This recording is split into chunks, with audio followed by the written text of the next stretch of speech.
Hello, ladies and gentlemen. With a slew of patriotic holidays coming up over the following weeks, we at CGM are proud to introduce Kesa Kesa Gamers Malaysia, where we will be focusing on local talents and personalities in the gaming scene.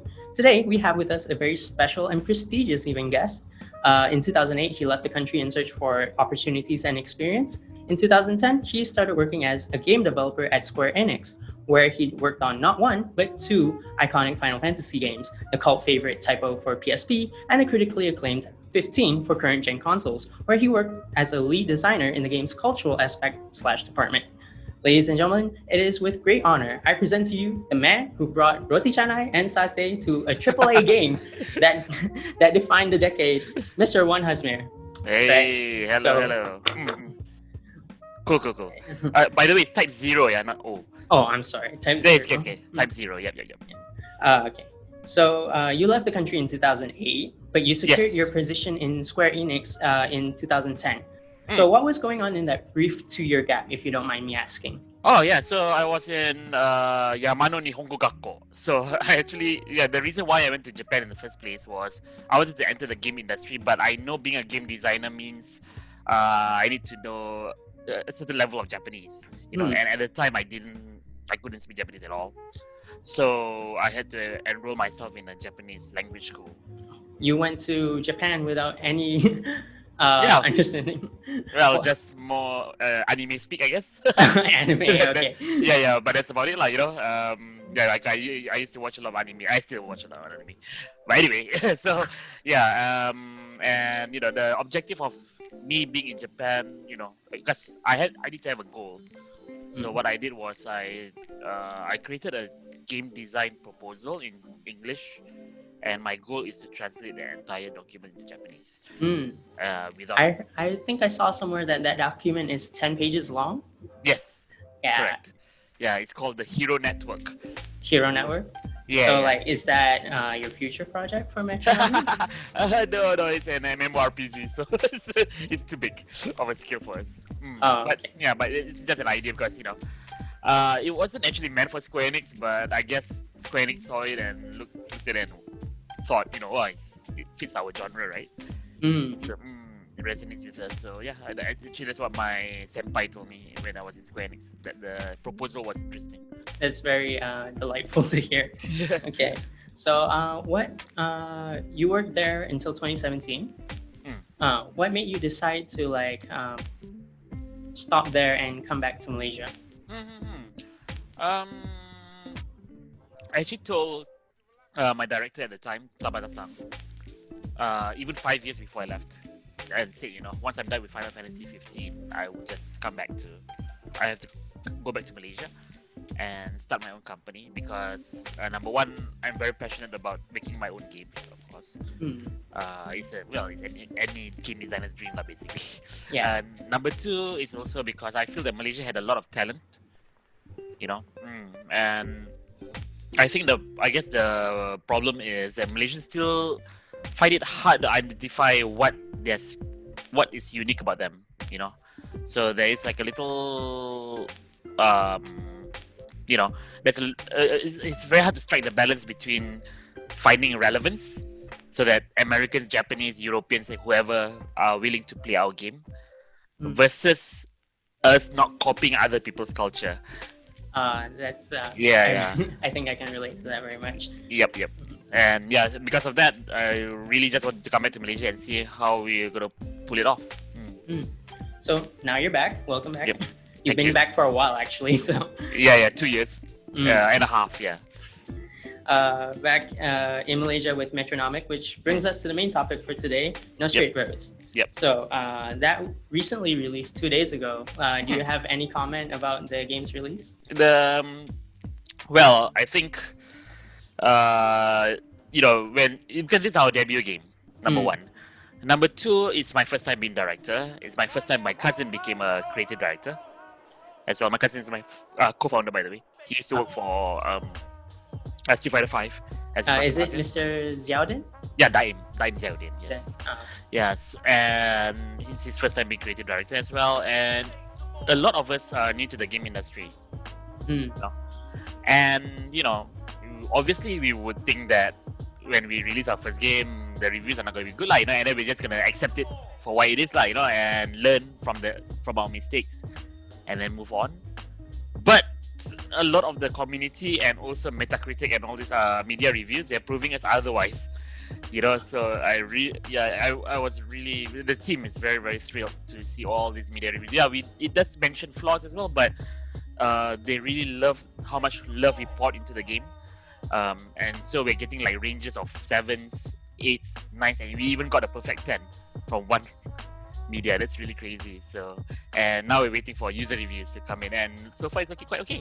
Obviously, some of them are complaining about the bugs, and yeah, we acknowledge that, and we see what we can do in the future. Right. How are you feeling? It's been a 3-year project. It encountered some delays. COVID-19 of all things happened. What were some of the challenges working from home? Could you tell us a little bit more about the experience? Okay. Well, we are very fortunate because we run on a very open communication, I guess business process or philosophy, and we can have the programmers complain about the art, we can have the artists complain about the game design, we can have game design complain about anything. So yeah, we are very open in that regard. So in that sense, even if we are, we have some distance apart from us, between us, we still are able to communicate well our ideas, our feedback, and all that. I guess the problem is, number one is I wear many hats, and one of them is IT manager.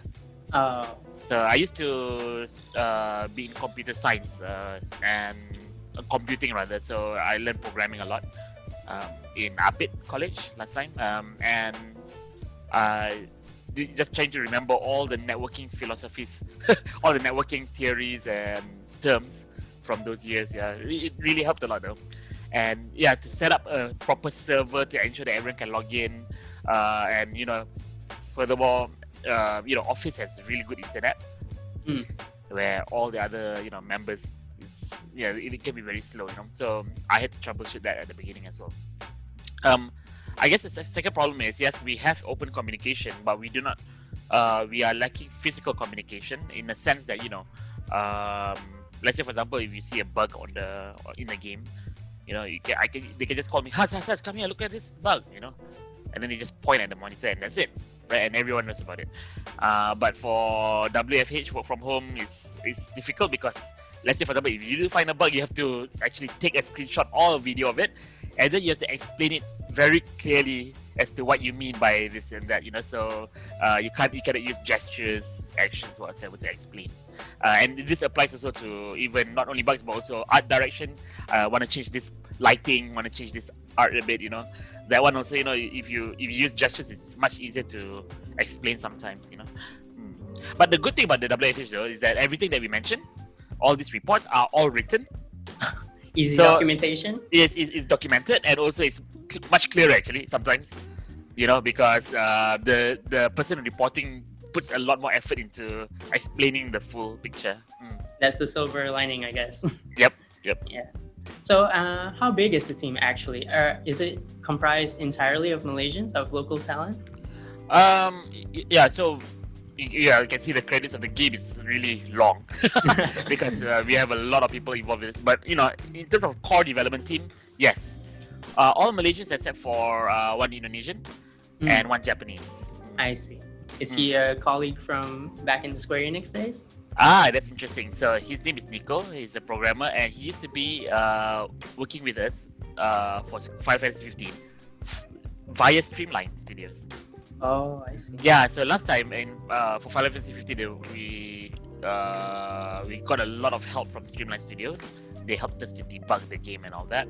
And I was actually based in Malaysia for a while, And yeah, it was very nice when we got Nico's application, and yeah, he joined us, and yeah, it's really, really great. And Japanese is my wife. Oh, okay. Yeah. So she is the business development manager of Metronomic. Yeah, she's right there right now. Okay. Yeah, but yeah, and yeah, she helped us a lot with arranging, scheduling, and all this stuff for even she's managing our tweets for the Japanese Twitter. So she's handling a lot in the department. Also, she helped in the localization of the game as well.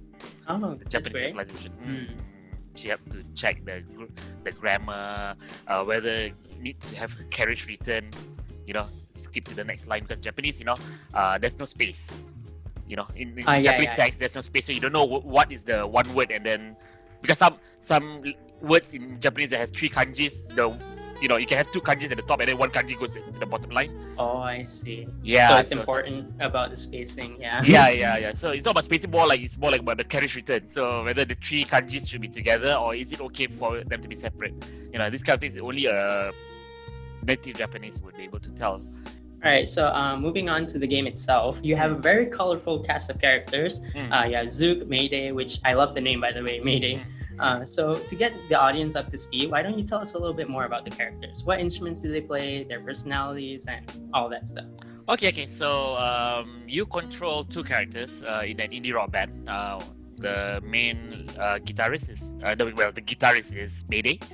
So Mayday, she acts with her heart. Very impulsive. Very impulsive. Everything is very, instinctive rather, right? And she reacts to situations in such a way that that she doesn't think before she acts, basically. And when she's against something, she will go all the way to be against that, And her partner in the indie band, his name is Zook. So Zook is the drummer of the band, and he thinks with his head. So all his actions come from his head. He thinks before he talks, but he's also very shy. He's cool as a cucumber, but there are times in the game where he will lose his cool. So I want everyone to look forward to that. Yeah. So just to show a bit of this, it's a slight spoiler, but I think it's okay for me to say it now because it's very early in the game. Like for example, you'll find out that Zook actually uses the drumsticks of the EDM empire. Because the game is about, an indie rock band trying to topple an EDM empire because this EDM empire is not providing enough electricity for everyone. But just because they went for audition and they think that rock, it's a bit like Monsters Inc. where screams power up batteries. So for this world, music powers up electricity. And Mayday and Zook thinks that their rock can also help to power up the city, but the EDM empire called No Straight Roads actually banned rock. So that's the context. So Zook actually uses NSR drumsticks. Because he thinks that it's the best quality drumsticks there is. But Mayday argues with him a lot about this, right? Because Mayday thinks that this against our philosophy, right? So Zook uses his head and think that if he uses drumsticks, that he would be better in battle, whereas Mayday would use her heart and say, no, that's not right. So I think a lot of our fans, they commented about how good the dynamic is between these two, and also between the two and the bosses as well. One thing I think a lot of people can look forward to in the game is that every of the artists they fight, they have values, they have motivation on why they're playing music, and all these battles are actually a clash of ideals between them. So to really look into what drives people to play music and why are they clashing is something that people should look forward to in those fields. Well, I reached a certain point of the game where I can actually vouch for that, but I guess I shouldn't say it because it's pretty far in. Okay. Cool. But yes, I can fully vouch for that. That is true. Well, we already revealed a lot of the characters. So which boss are you at least? I am at the piano. I see. Okay. So you finished that stage. Yeah. So you can tell how emotional. Yeah. And in fact, that fight is very Asian, isn't it? Easy. Asian. But, yes. It's a typical Asian story of a mother trying to force a kid to play piano in a way, but with a bit of twist that I won't tell anyone. Yeah. Okay. It was a very nice thing to experience. I'm hearing a lot of prominent Malaysian voices in the game. Priscilla Patrick, I think. Yep. Yeah, she's Tatiana. I think the guy who voiced my Moet test is also in there. Uncle Ali, is it? Oh yes. Yeah, like I'm doing the Moet listening test, and like I hear that voice. Very iconic. It's everywhere. Yeah. Petronas ads. If you listen to his FM also, any radio station, you will hear him talk about Pepsi Black as well. Yeah. So, what was the reaction to being part of this big project? Because I think it's like pretty big scale for like the first project. It was actually a very interesting idea, and I didn't know that no one has been doing this. So, I think because they're so used to voicing for animation and advertising, right? So I don't know whether any of them has any experience in voicing video games, but apparently they told me that they are quite new in this. So usually what happens is, let's say of course you use your networking sometimes, right? But in our case, because we are a very new company, a lot of people advise us to just get a voice recording studio to do the hiring process, and so you just say what characters you want, and then they will find the voice actors for you.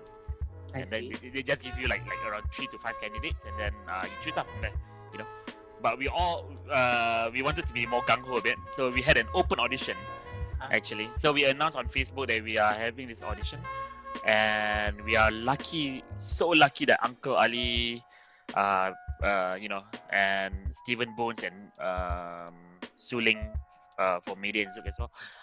Priscilla Patrick was quite interesting because it was so hard to find someone suitable for Tatiana. Her voice was very menacing. Yeah. And we heard her voice. Because I'm not that young, so I do hear her voice occasionally on the radio for traffic reports and all this.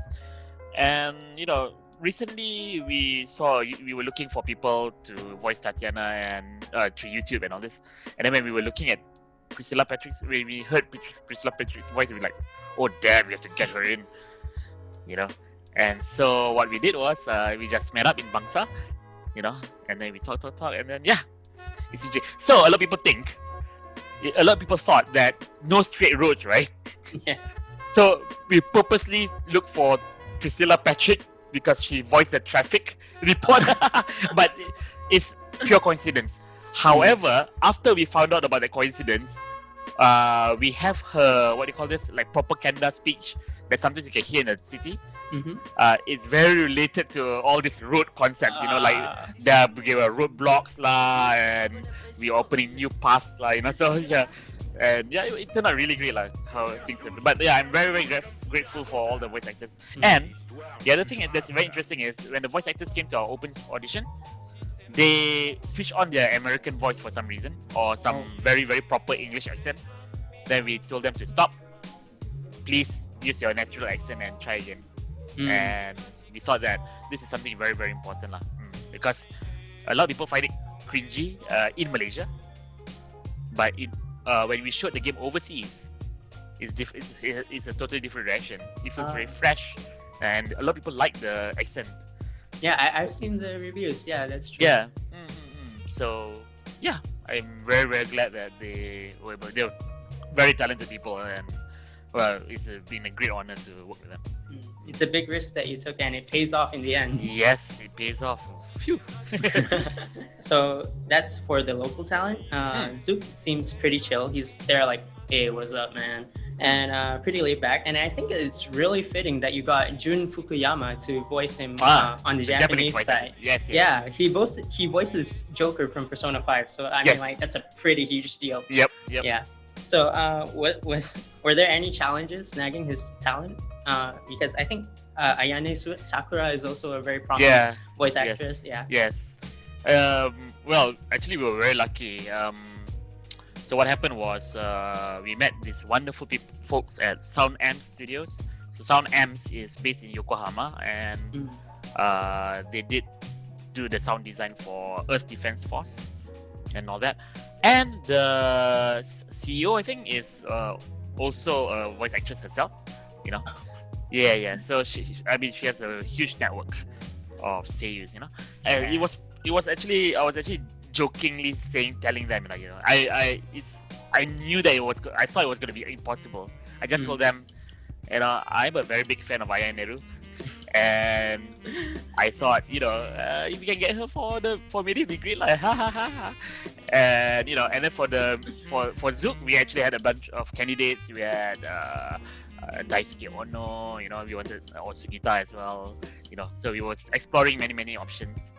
And then they came back to us very quickly after that, said, okay, we got Aya Nehru and we got Fujun. And I'm like, what? What? Yeah, so that was really crazy. And okay, this one is a bit of an inside info lah, okay? Just for Animangaki, I guess. So we were surprised that they accepted very quickly, So we thought, we need to prepare ahead of time. We need to get ready the English voice first, and all that stuff. But wow, they accepted immediately, and they said that they'll be very busy in the next round. And we know about this already now because of a lot of Persona 5 and also Sakura Taisen, the Shin Sakura Taisen, the new Sakura Wars as well. So Aya Nehru is the main character, right? So that's why they are both very busy. So we had to record their voice really quickly, very early, So some of the English voices were not even ready yet. Yeah, so so it was very tricky when it comes to matching timing and all that stuff. And because we're not a very big company, so we cannot have the lip syncing to the Japanese voice. That'll be really impossible to do. At least for we're not Square Enix, right? But yeah, yeah. I don't know whether we're going to be that big, because if like that, we have to create manga also, and we have to create all sorts of things. At the end of the day, we got so many very cool seiyus for Nostreros, and also including Honda Mariko as well, who came over to Malaysia the other day for Comic Fiesta. Yeah, so Honda Mariko is the voice of Yuko in Nichijou. Selamat pagi.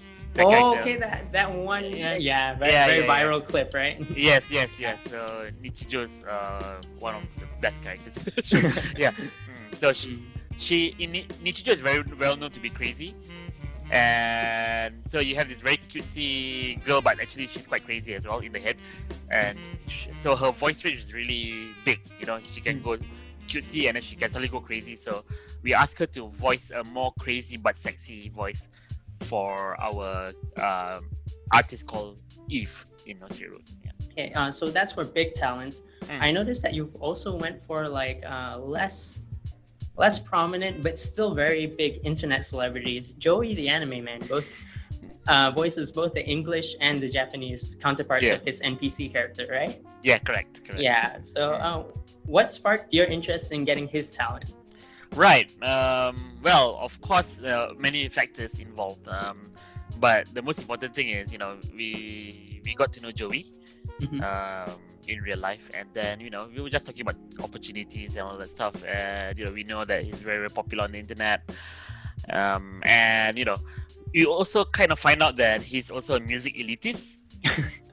So because through his videos, he's very, very critical on music, So, and of course anime as well. So we thought that why not he becomes a music elitist in the game. I see. Itself. And he's actually a very prominent character in the game, where he actually provides difficulty modes for all the bosses. So if you talk to him again, he will provide hard mode and crazy mode for all the bosses. So in our game, we don't have like, you want to start the game with hard mode or crazy mode, like many other games. Our game is it's closer to a rhythm game in that sense, where in rhythm games you can select a track and then you can choose whether you want the hard version or the crazy version, right? Yeah. So for us also, when you choose a boss fight, then only you can choose whether a hard mode or crazy mode whatsoever, and you can access all those by talking to Joey in the game. Actually, there are a few influences in there as well, not only Joey. There's also Kayane. Kayane is very popular among the esports community. She's a huge Tekken esports player from France. Yeah. Oh, I'm not familiar. Yep. We got to know her as well through my associate producer in France. And yeah, like I say, the core development team is Malaysian, but if you want to expand it further, we have people around the world helping out. Even our composers are two of them are Americans, and one of them is British, and the music director is Malaysian, folk. Yeah, and we also have Sora, who's another influencer in France as well. So yeah, I mean, we are always open to opportunities, and if they feel very passionate, and we don't pay, we don't pay that much. It's all about organic relationship, right? We showed our game to them, and then they really loved it. And yeah, if you want to get involved with this, then let's do this. Okay, so moving on to the soundtrack. The soundtrack sounds amazing. I played a demo. Well, I played just now this morning, and it really put me in the vibe for boss fights, level exploration, and stuff like that. Yep. What were some inspirations you took to make the game's soundtrack? Oh gosh, so many. So many. It depends on the boss, actually. Oh, okay. So maybe we could limit it to stuff that you really want to give a shout out to, something you're very appreciative of. Of course. So first I want to talk about the composers. We have Falk, who is the music director. He used to work with me on Final Fantasy 15. He was a mixing engineer, and he's very big into dynamic music, but also Final Fantasy kind of music as well. James Landino from the US. He is a DJ, and he also did music for Citus, the rhythm game. And even Tunism, some Sega music game in. I saw you get those perfects. Yeah. Oh, you look at the video? Yeah, it's on your YouTube channel. Okay, true. Yeah, that's what one reason I regret coming back to Malaysia is because of Tunism lah. No lah, I don't regret. Like, just I really miss Tunism a lot. Yeah. Yeah, maybe I should pay Sega to bring some here. But anyway, James Landino. Then we have Pitchman as well. Pitchman, and also Andy Turnstile. So Pitchman is more like funk. His name is Funk Fiction.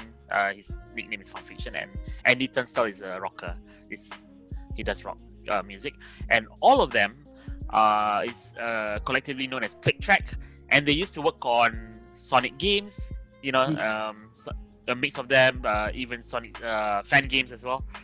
So yeah, one of the I would have to say one of the biggest inspiration, if you don't want to go too specific, is Sonic. Because Sonic, the music is fantastic. It fits the stage very well, for one thing, and the other thing is, it's just lively, and I don't know how to explain it, guy. I'm not a musician, but really, there's just something that clicks. That's very, very. It's so easy to understand the beat, and yet it can stand on its own. As a proper track, right? So Sonic is really one of them. But if you want to go to all the separate ones, then they are really based on the separate genres. Like for example, classical. Then okay lah. Then we have to go into all the classical, neoclassical music as well, classical EDM. If you want to go into stuff like Eve, for example, then we have to look into Madonna, Lady Gaga. So it's just a whole bunch of different inspirations from everywhere, including games as well. So what are some of your favorite personal songs from the EDM genre and the rock genre in the game? Interesting. Okay. So for EDM, actually I really enjoyed the EDM version of DJ Subatomic Supernova. So a lot of people are like saying like, why do you have an EDM version when the original song is already EDM? There's more EDM. Okay? I don't know how else to explain this, but anyway. So we have three genres in one boss fight. There's a bass track, there's a rock track, and also there's an EDM track. Bass track is usually matching whatever genre that is, So for example, if it's Yinu, the classical, the pianist, then it will be classical lah. It's bass track. So EDM is definitely DJ Subatomic Supernova. It sounds very different than the originals. It gives you, it's like, because you can actually play any of these battles again in those tracks, but you have to unlock rock tracks and EDM tracks as well. But yeah, when you listen, it sounds really, really refreshing, And there's a bit of voice as well inside it. It's really, really rocking. And for rock is a tough one. Rock, actually, I like Yinu a lot. Because it also has some epicness into it as well. So it's not only just rock, But my second favorite is also DJ Subatomic Supernova for rock. Yeah. the rock tracks are very fantastic because there's a bit of funk in it as well, in a way, like a little jazz. I'm not a musician, so I don't know whether I'm saying the right terms, but it's okay. It's your personal preference. But there's a bit of jazz in the DJ Sub Atomic Supernova rock track, that I really, really love. So it's not really just pure, just guitar and drum, and that's about it. Very creative, the composers. Really, really lucky to have them on board. You came from a Final Fantasy development team. What are some of the differences in culture between working for a Japanese company and working with Malaysian people? Having experience from both of these scenes, what traits would you take from both Japanese and Malaysian cultures to make the perfect work environment moving forward? Well, I think what I've learned from Square Enix way of working is that they design games based on their instinct rather than documents, which was very interesting to me. So, before I went to Japan, I thought, I was an indie game developer, so I bought a lot of game design books from Kinokuniya, very expensive books, but very, very good books. Only Kinokuniya has them, and a lot of these, I think things have changed quite a bit, but a lot of game developers, they tend to put a lot of things in text first, and then they design it, and then only they test it, But in Japan, or should I say in Square Enix, they usually don't trust any documents that you write until you actually implement it in practice, and you have the controller in your hands. Then only you know whether it's fun or not, So I think that's a very, very good idea, because now games are like that, right? You can have everything can sound good on paper, but it might be bad in the video game. So yeah, that's one thing. The other thing is this very specific to Final Fantasy 15, which I really like, and that is that Final Fantasy 15 was quite a challenge to us as developers, because at the time this was before FF14 became very, very popular, the Final Fantasy IP was dropping a bit in terms of repetition, So the first thing that we had to acknowledge, and Tabata-san gathered all of us and to have us acknowledge that we are no longer the king of RPGs, and with Persona and all this stuff. So it's very, very difficult to achieve. So yeah, so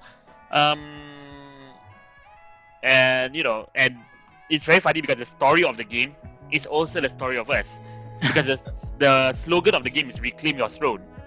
Oh. And, so it's not only about Noctis, but it's also about us as developers as well. And whether we reclaim or not, that's for another time. But I know a lot of people won't agree. But one thing I really learned a lot from that experience is that we had to rethink how Final Fantasy was done. So our main goal for Final Fantasy 15 is to get this amount of sales, right? Is to get people to talk about the game again. That's how we reclaim the throne, right? And increasing the relevance was very important to us. And relevance means that the user has to be connected to the game emotionally, not just based on story, but based on the gameplay experience as well. And so we stuck with the concept of a road trip with your buddies, right? And everything is tied to that. Like for example, you used to be able to level up immediately after you defeat a monster. So after you defeat a monster, you get your experience points right away, right? But in Final Fantasy 15, you have to gather all these and camp in order to get your points. And also, at the end of the day, Prompto, one of the characters, actually pulls out all his photographs of the day, and a lot of people were talking about it, So yeah. I spent a lot of time in those menus choosing what to say. Yes.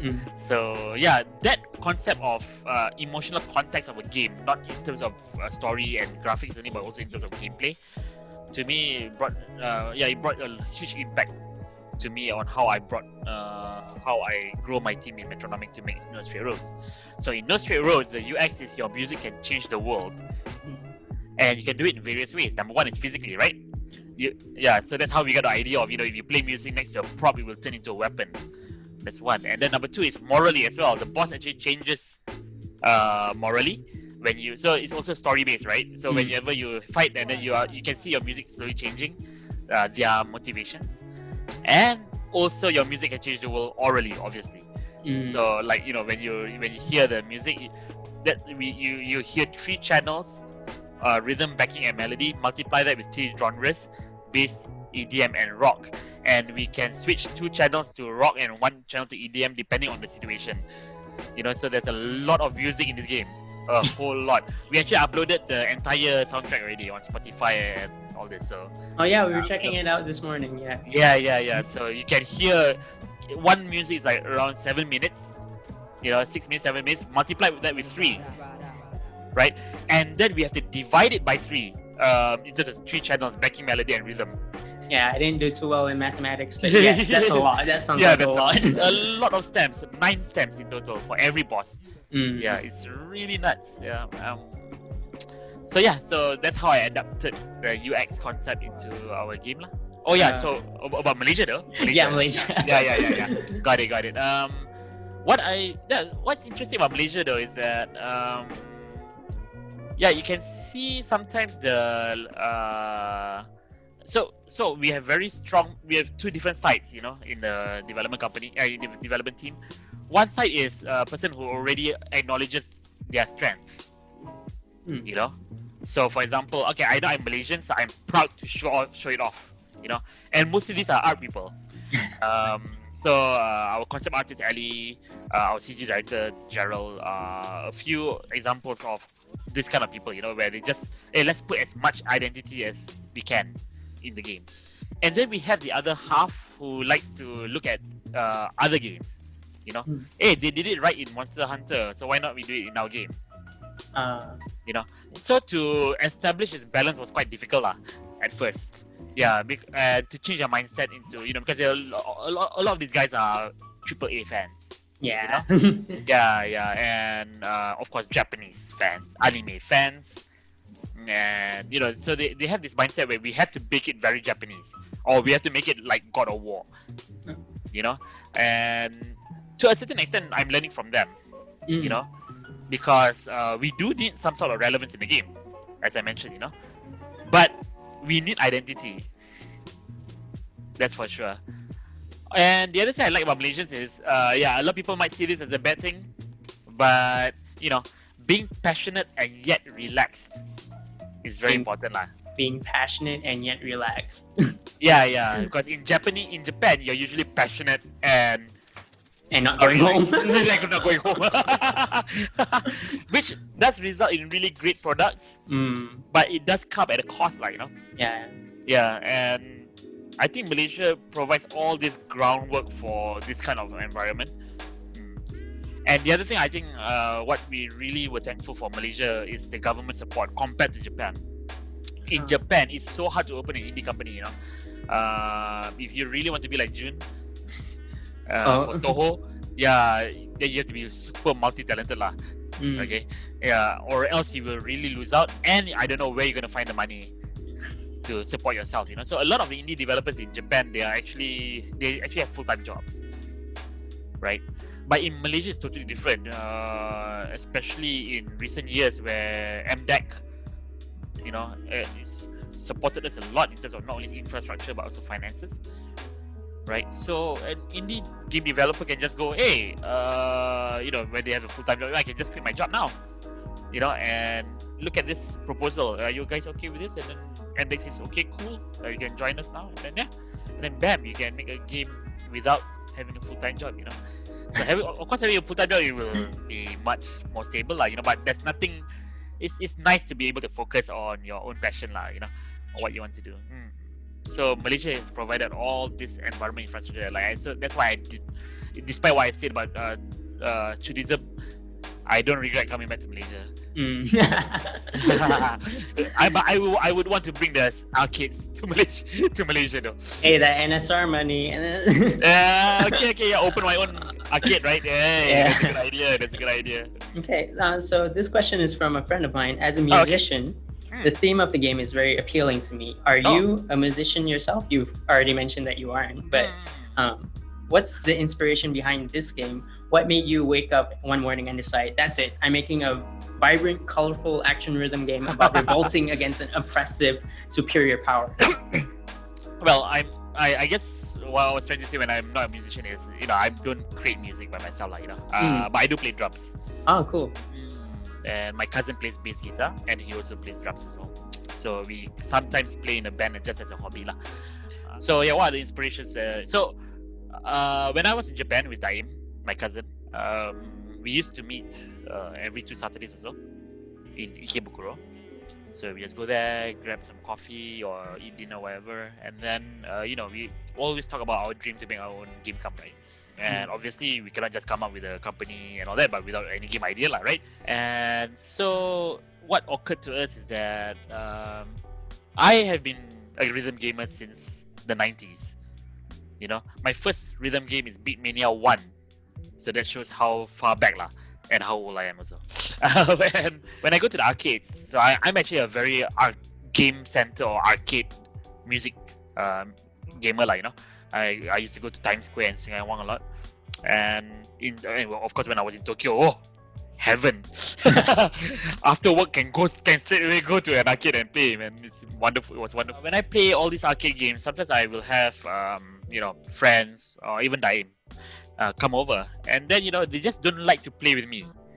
In the rhythm game, So every time I just say, why not just play one song? It's very easy. Tunism is very easy. It's touch based. You don't have to. You beat also. It's very simple. And yet they don't want to play. They just are happy watching me play. And that kind of occurred to me that rhythm games, the role of music in game design, it doesn't have to be just about beats and rhythm. So we have music. We have 2 extremes. One is music as a decoration, so like BGM, right? Battle music for a boss fight, whatever, And then we have the other extreme, which is you have to press the notes when it reaches the line. You have to press, right? So there is a certain level of skill required to play rhythm games. For example, you have to look up rather than look at the line to play rhythm games, for example. So which is why people they like to play the hidden mode where the notes will disappear in the middle, because they don't really care about the notes when they're near the line, So I thought maybe using other concepts of music would be very important for game design as well, like stanzas, structure, like chorus, and all these B melodies and all this stuff, So we were talking, and then we thought, why don't we make a game where the music, there are rules to the music that applies to gameplay. So every time the boss fights does a hand slam during the chorus, then next time when you hear the chorus again is coming, then okay, you better avoid the hand slam even before.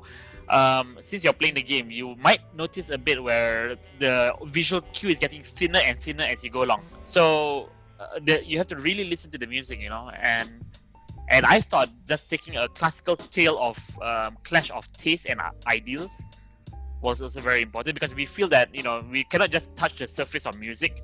We want to make sure that the entire game feels like a tribute to music, to our love for music. So for me, it was about structure, rhythm, beat. For Daim, it was about creativity and artist and all this, So I came up with the most flashy concept, which is let's take the classic tale of rock versus EDM, And I'm a very big fan of trigger animes like Kill la Kill and Gurren Lagann. Having a small fry defeating a big empire is also a very, very interesting concept, and also it's very easy to understand. You straight away get the motivation of the game within the first 30 minutes. And Daim was the one who fleshed out all the ideas to put in the motivation, the values, and all that in each of these artists. In fact, there's a bit of Daim in every of these artists. Could you elaborate on that? Okay, so for example, the DJ is the type of person who thinks that no one can reach him. Oh, okay, yeah. I'm not saying Daim is like that, okay? But the concept is a bit like Persona 4's Persona, So sometimes you just have to accept a dark persona within you as well. So Daim decided to divide some of his personas, good ones and also dark ones, with amongst all these characters. I see. Okay. Yeah, okay. yeah. So DJ is the type of person who thinks that no one can reach him, and he's way above everyone else. Sayu is about a collaborative effort, right? I just want to make I don't care about other people. I just want to make music, and I don't have to show my face. So when you play Sayu, you know that there are 4 creators behind the face. Yeah. Right? And then Yinu is about, being forced to a certain expectation. Oh God. The Asian stereotype. Yes, correct. Well, I wouldn't say stereotype, but it's something very close to us, right? Very dear to us. And I will not spoil the others, So but the others have also very unique personalities to them that I think people would resonate. We've read a lot of tweets and reviews online, and they find that a lot of these artists actually resonate with them in one way or another, especially artists. We don't want to make stories that are not real to us, We can make very fantastical, crazy stories, but it has to be it has to be genuine. Like for example, if you want to talk about abuse victim, we want to make sure that we are either one ourselves before, or we interview people who were abuse victims, because we cannot represent abuse victims. I don't think it's responsible for us to do that. Yeah. Right? So for me and for Daim especially, fleshing out characters that mean something to the story writer is very, very important. So that's why I feel that a lot of these characters in our game are very fantastical in a way, have very weird skin colors and all that, but they are very genuine. There's a certain level of relevance to them with the real audiences. Correct. Here's like a break question. You're a big fan of rhythm games. What are some of your favorites? Oh, this is the hardest question. Okay, so I divide rhythm games into 2. One is the fun type, where the goal of the game is just to experience a nice story, or so there's no really like super crazy hard mode. So like Citus? What? Citus that's a hard mode, right? What are you talking about? Citus is the second category. The second category is super hardcore. It's all about technical skills. It's all about being able to pass the hardest song with a S rank, and all of your hits are perfect, not just great, but perfect. And so I divide my games into these 2. For the first category, the fun type, my favorite is Rhythm Heaven. It kind of tells you, it doesn't have any bars or lines or whatever, it's a graphic. It's like tapping your foot to the rhythm, but you have to understand the rules. You should play the game. It's really amazing if you can. Rhythm Heaven. I'll keep it in mind. Yep. And also another favorite, Space Channel 5. Space Channel 5? Yep, Space Channel 5 is for Space Channel 5 2, I think it's for PlayStation 2. You can also download it on Steam right now. Space Channel 5 is about it's a retro space kind of setting, where the main character is called Ulala, and she is saving the universe because some aliens have kidnapped some people, and they are forced to dance in a certain way. So you have to outdance the aliens. So it's a Simon Says kind of game where the aliens will dance up, down, and after that you have to follow up, down. It's very simple. The storytelling is fantastic as well. Another 2 of my favorites are Gitaru Man. I don't know whether you know about that game or not. It's a very old game. It's just search it online. It's really nuts, but it's really hard also actually. So it does kind of border towards the hardcore also in a little way. Osu Tatakai Oendan. Osu is actually it's a rhythm game on PC, but it was inspired by a DS game. Okay. Actually, and it's also about a bunch of like cheerleaders. So male cheerleaders, and you have one guy trying to study, one is giving up, and he suddenly come up, and then you have to, and then for every phase, if you succeed, then you will see him getting better in his studies. If you fail, that it's very, very simple motivation, but it's really, really nice. And another one is Jamalami, which is a spin-off of Parappa the Rapper. Yeah, so Jamalami is Parappa the Rapper but guitar instead of rapping, which I really like as well. As for the hardcore one, my favorite is actually Tunism. Okay, yeah. Yeah, Tunism. Followed, I used to have another favorite, but it got overwritten by Tunism, which is Pop and Music. Pop and Music has 9 buttons, very big, fat buttons. Not only is it super hardcore, but it looks super cute as well. The characters look very, very nice. There are many characters in the game. If I'm not mistaken, there are 500 now. Something. Yeah, the it's now pop pen music 25 or something like that. Yeah, so it's going on and on and on. So but I love pop pen music. Yeah, but yeah, those are the two lah. If you want to talk about the third secret category, is actually it's actually music. How do I put this? Music generated games. I don't know. Okay, I seriously don't know how to explain this. But Res.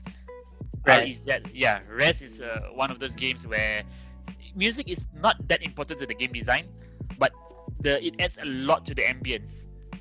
So every single attack that you do creates a note in the music.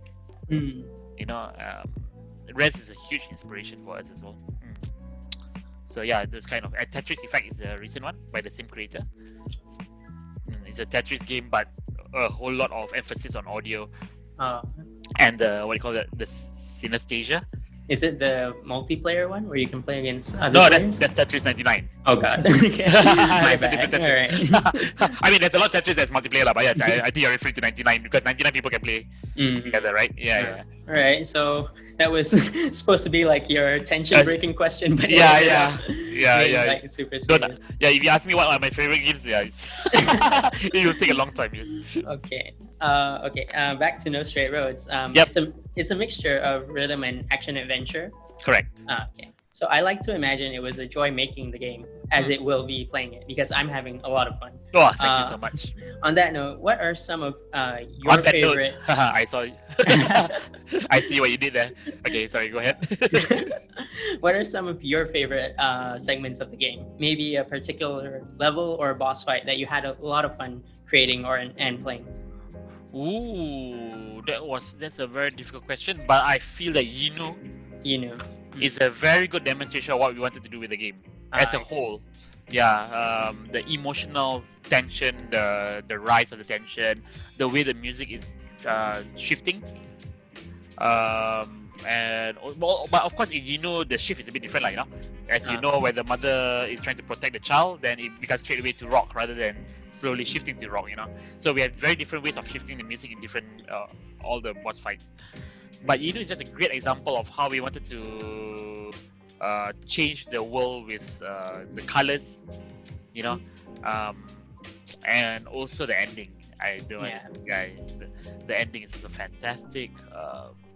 And just listening to it, the mother started kicking in with the EDM, and there are a lot of jokes inside there as well, because I love canon in D, but canon, the music. The music.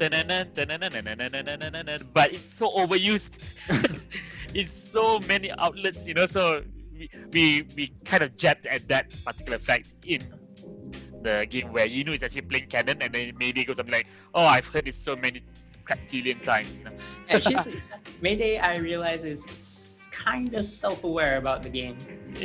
Is that something you were going for, or it's just something that coincidentally happened? Self-aware as in breaking the fourth wall, is it? Yeah, at times I felt like she was about to. Well, that was not an intention lah. Maybe the game is just a little bit too relatable then. Yeah, maybe. But yeah, we don't have Mayday like looking at the screen and say, "Hey, you, the player," So we don't have that kind of jokes in our game. I think it's super cool that you added couch co-op to the game. There was quite a long period of time in this console generation where couch co-op features were slowly being fizzled out. Yep. Like Tony Hawk Pro Skater 5 didn't have couch co-op after all their games. COD at one point reduced it from 4 to 2. Halo of all franchises removed it. So true. Yeah. So as a game developer, what do you think some of the challenges of implementing couch co-op are, and what did you do to work around it? Couch co-op is very challenging when the game started out as a single player game. Okay. Yeah. So admittedly, our game started as a single player game when we came up with the demo and all that. But when we went around the world showing the game at Tokyo Game Show, Paris Games Week, E3, and all this, we were thinking. The fans were telling us that why isn't this game co-op? There are two characters, right? Then, actually, to tell you the truth, we also were thinking about it before that. It's just that I'm a very I don't want us to overspec or overpromise too much, you know. But the fans keep on asking for it, and we knew that it was a good idea. We knew it was a good idea, but we just didn't have the resources, you know, until the publisher came in. Sold out. Sold out, yes. So when Sold Out came in and helped us tremendously, not only in terms of publishing infrastructure, but also finances as well, and also Epic Games as well. So it's interesting, like, you know, a lot of people are kind of talking about the exclusivity in a bad way, but, you know, I mean, we seriously, the funds go a long way for us to create a richer game for all consoles, not only for Epic Games Store, you know. So, you know, thanks to all that, we were able to make a co-op, couch co-op lah. Admittedly, I heard from online that it's a little buggy, so so hopefully we can release a patch really soon to fix those problems lah. A game like this would definitely demand the best music. Behind those tunes are great composers. I read online that there are a number of them, including Az Samad. Yes, correct. Do you plan on working with these artists again for future titles? In a related question, is there a planned sequel? Planned sequel, we don't know. We just released a game. So, in our mind right now, is just let's patch things up, and then we're actually now taking a 1 week break. You know, after then next week we might be returning to office, and then we'll go full force again to patch to create all those patches lah.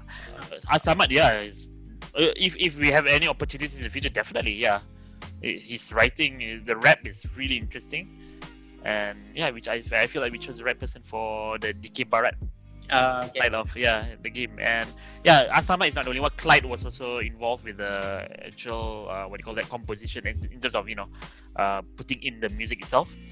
You know, Asama was a writer. He also created the tune and all that, and Clyde from France actually created the music. There's so many other musicians. I don't know whether you know this or not, but when you play music, you know, there's with a triangle button, or was it on Xbox? Y button. I think. So Y button, you know, when you press that, you actually play your own music, right? You have this circle around you. So before this, when we showed it in various game shows, it was a generic music. And it was clashing with the background music, and a lot of people complained about it. So we thought, okay, then we'll have really amazing people creating guitar solos and drum solos. You know. And so that's another way to play the game. Actually, you just press the Y button or the triangle button the whole time, and you can actually hear the guitar solos and drum solos. It's crazy. Can you imagine? Drum solos and guitar solos are realistic in real life because you only play them for around at most a minute. That's why it's called a guitar solo, you know. But for our game, they have to create a guitar solo for a long time. Because the user can press the triangle button or the Y button anytime. Oh, I see. So you're not just like looping it, you're actually making an entire process for...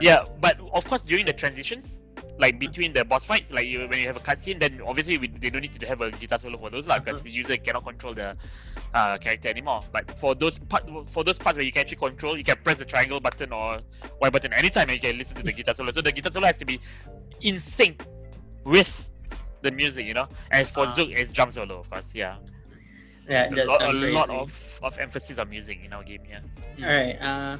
So a personal favorite track of mine is the promotional music, "Low One Eye Closed." But it does beg the question: will there be copywriting issues for streamers when they want to stream the game on their preferred platform?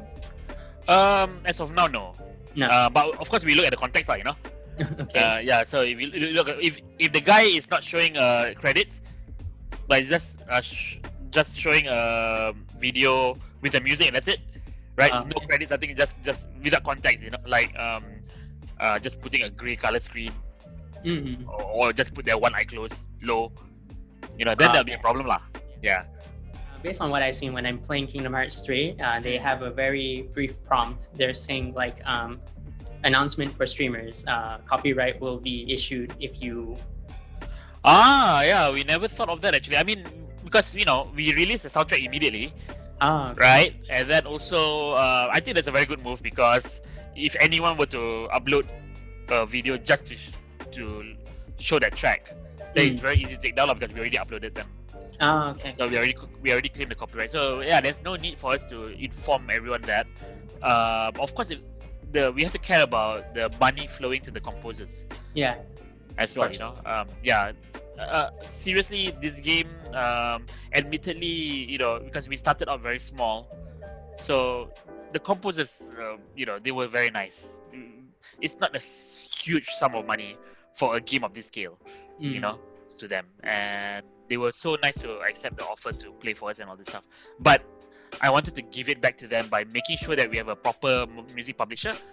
So it's called Boss Battle Records. So they are from, I think it's from Australia, and also was it New Zealand or Australia?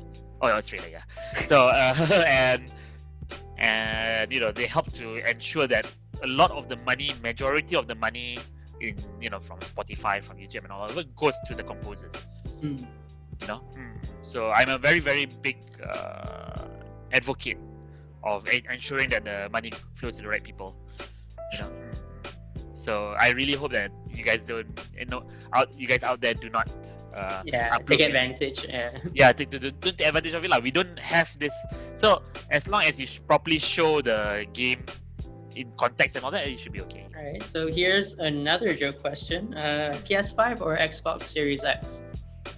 Oh gosh. To be honest, no preference, because the two are amazing in their own, you know, way. Like PS5, I think you're buying it not only for the spec, but you know, you're buying it for the IPs lah that will come with it. You know, really looking forward to Ratchet and Clank. Oh yeah. For example, you know, Ratchet and Clank, the future, the what Rift something I've already, but it really looks cool, and I really put a lot of trust in PlayStation IPs. You know, yeah, they are always very amazing. Xbox, on the other hand, the specs is amazing. Yeah. Right, and then the Game Pass is also an interesting way to have a lot of games that you want. Because sometimes games, you know, you just don't have the time to play. Sometimes you just want to dip your foot in there and then just want to see about the game, and then after that, okay, I understand the concept now, you know. And then only there are a few games that you really want to complete until the end, like, you know. And this is more obvious when you're getting older. You know, when you have less time, you have family and all this stuff. So yeah, the Game Pass is a really interesting way to access games in that manner. So yeah, I'm sorry to say, you're not gonna answer. I mean, it really. I mean, even if I'm not representing Metronomic, it will still be hard for me to answer. To be honest. Last questions. What piece of advice would you give to aspiring video game creators in Malaysia? You can't answer thinking outside of the box because you've already said that before.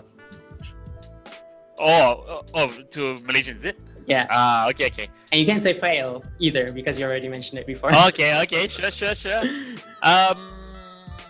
Yeah, for me, I think identity is important. I feel that one of the biggest mistakes that Malaysian always falls into in terms of the trap is like, I want to make an Uncharted game but with Hang Tuah elements. Or can you imagine an MMORPG where everything is Malaysian, traditional Malaysian? It'd be so cool, right?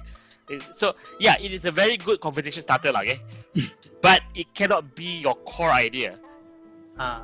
You know, and the reason behind this is because you know, you just make a copy of something, right? So an Uncharted with Hang Tuah elements just tells me that Uncharted will definitely fare better than your game.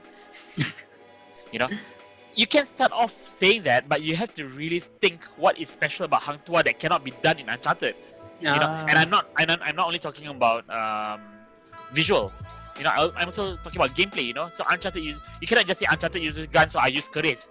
You know, that's not how it works. Crazzz, silat, all this has there are so many things that you can explore, and how to connect that to the controller. You know, you don't just press A and then you pull off one silat stun, and then you press Y and then you pull off another stun. You know, it should be very related to how silat works. You know, you have to really get a teacher to tell you, or even just go for a class to learn about silat more. You know, to understand the philosophies of silat. Hang Tuah is also about Malacca. It's also about the coming of Islam. What can you do visually in terms of that? You know, and do you really have to be historically accurate in terms of visual? Also, you can always be fantastical but inspired by Hang Tuah elements.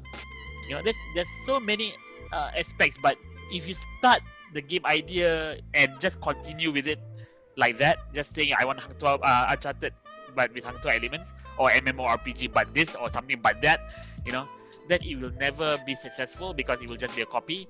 So, and you really, really have to find your identity, and in its full, it should encompass everything, not just a skin. The identity comes from within, right? And you have to understand that identity is not only about being special; it's whether people think it's special or not. Especially for video games, okay? Yes, I know be yourself is a very important philosophy, but show yourself is also another important philosophy, and you can show yourself through video games as well. And, don't be shy to show off your culture, but at the same time, no one is going to play your Chongkat game overseas, unless you come up with a certain concept behind it. And I feel that since we're in the animangaki conversation, so this for me is very important. Japanese do it very, very well. Adding relevance and cool concepts to their very, very Japanese culture. For example, a lot of animes are based on school life, right? But they twist it with mechs lah, with hidden rooms lah, horror lah, whatever lah. And that makes it so interesting because for us, we're not very used to wearing sailor uniform in our schools, right? And yet it feels so relevant to us. It feels like, oh, this is an awesome show, right? It doesn't feel too alienating, right? And I'm not only talking about anime otakus, it's just that anime itself, it just has so many relevant issues that they play with, and they put it to fantastical and crazy levels, So, for example, Chongkat. If you want to do a Chongkat, then why not have a Chongkat? But I don't know. It's two devils playing with the souls of people, and every ball is a soul. I don't know. And one human managed to get into that world to save all the souls, so he has to get all the souls, Chongkat balls, back into to save the humans. You just have to have all these interesting concepts. If let's just put it another way, Kaiji. No Game No Life, for example, right? Those are interesting game concepts, and some of them really use very Japanese style games. But what makes it very interesting is the concept of the psychology of gambling, the psychology of cheating. These are not human qualities, good human qualities, but they're very interesting to play with because a lot of people, they do gamble to a certain extent. Right? When they invest in stocks, when they buy a new car, anything, that's also a gamble, right? So playing along these lines will make people feel so relevant, that if I'm in the situation like Kaiji will I have the same guts as him or not? For example, and then when he does something crazy, then you go, wow, he really has a lot of guts because I would chicken out. So stuff like this, I think we Malaysians, even for Nursery also, we still have a lot to learn when it comes to putting our brand on things. That was a lot to take in. Hopefully it wasn't too long. Okay, our final question, I think. What's your vision for local game developers in Malaysia? Because I heard that you wanted Metronomic to fill in the producer role in the local Malaysian games industry. Could you elaborate on that? Not to say that Metronomic has to be the producer role. What I'm trying to say here is that a Malaysian game can be relevant in the global market. Is what I'm trying to say. So, what this means is, that in order to make a game global, there has to be several aspects that you have to put into the game. You cannot be short sendiri. In other words, right? If that's your goal, it's okay, let's say for example, if you really care about Chongkat that much and you really want people to play raw Chongkat, then power to you, So, but I feel that we could push it further because unlike animation, even animation is getting more relevant now, right? Any kampung person, they will know that Upin Ipin exists. Oh yeah.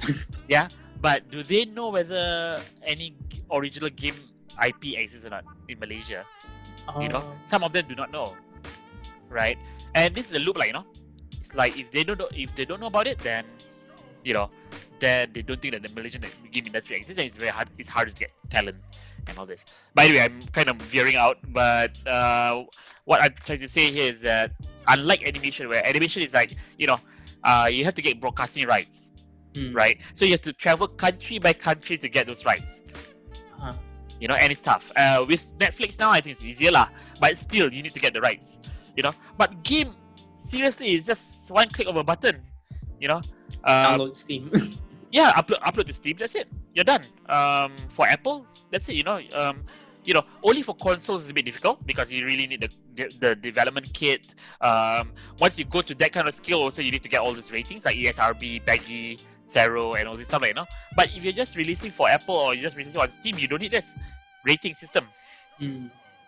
So it's so easy to upload a game now and to make sure that it's popular in the world. Problem is that there's so many games out there. Right, so many, when we say that we're coming out with an action adventure game. So the first thing that you have to think about is it will be next to Spider-Man, Yeah, it'll be next to God of War, it'll be next to all these games. Do you seriously think you can be better than that, or at least have some unique elements that will make people buy your game as well as Spider-Man, for example? Even if you lost the fight with Spider-Man, but if people were to buy 2 games instead of 1, would they buy Spider-Man and your game? That's also very important, right? And unfortunately, uploading to Steam, there's a huge risk in that sense, So there are many ways to go down the filter. Like for example, if you release a physical version of your game, then you will definitely get slightly higher visibility, lah. And when people see physical copies on the shelf, then it will increase the credibility of your game digitally as well, for example. But for you to reach that stage means that you have to convince a lot of publishers. And what I mean by the producer role here, in fact, the producer role is a bit tricky because in Malaysia, in the Western market, it feels it's a bit different. Producer is like a person who takes care of the development as well. Whereas in Japan, producer is the person who cares about the marketing position of a game. So I was actually referring more to the Japanese definition of producer, right? Where you look at the game, how can this really sell? To a certain extent, in Western world, producer also does this, But in Japan, even more so. They don't really deal too much directly with the developers. And another job scope that's missing in Malaysia, I feel that it's very important, is writing.